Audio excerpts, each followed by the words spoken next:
তেল ছাড়া কোনো মাছ যদি তোমাদের রান্না করতে হয় তাহলে এই রকমভাবে রান্না করে তোমরা ট্রাই করতে পারো।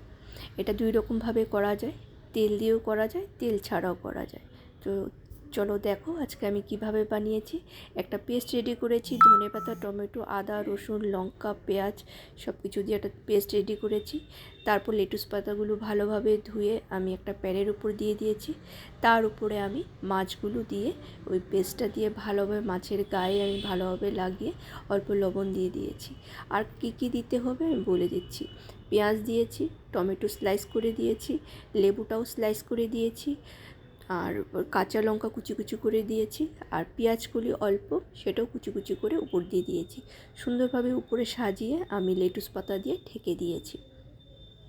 এটা খুব কম ফ্লেমে করতে হবে, গ্যাসের ফ্লেমটা কম করে তারপর ঢেকে তারপর করতে হবে।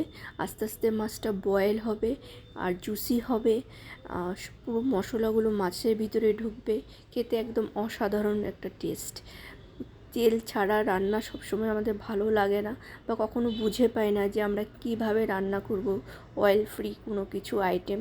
তো এটা তোমরা ট্রাই করে দেখতে পারো, ভীষণ হেলদি আর আমাদের তো খুবই ভালো লাগে। আমি প্রায় মাঝে মধ্যে এরকম করে রান্না করে আমি আমার ফ্যামিলিকে দিই, তো ওদেরও খুব পছন্দ।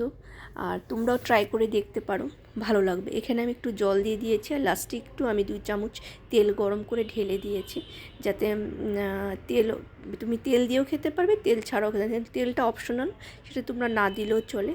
তো আমি এখন প্যানের থেকে আমি একটা ডিশে আমি রেখে দিলাম। দেখো আমার মাছটা একদম দেখতে যেমন ভালো হয়েছে, খেতেও ভালো হয়েছে। তোমরা অবশ্যই এই রেসিপিটা ট্রাই করে করবে। আর আমার ভিডিওগুলো কে কোথার থেকে দেখছো সেটা একটু কমেন্টসে জানাবে। আর তোমাদের ভালোবাসাতে আমি আরও আগ্রহ হচ্ছে আমার, যে নতুন নতুন কিছু করে দেখাই। তো আমার ভিডিওগুলো দেখার জন্য অনেক অনেক ধন্যবাদ।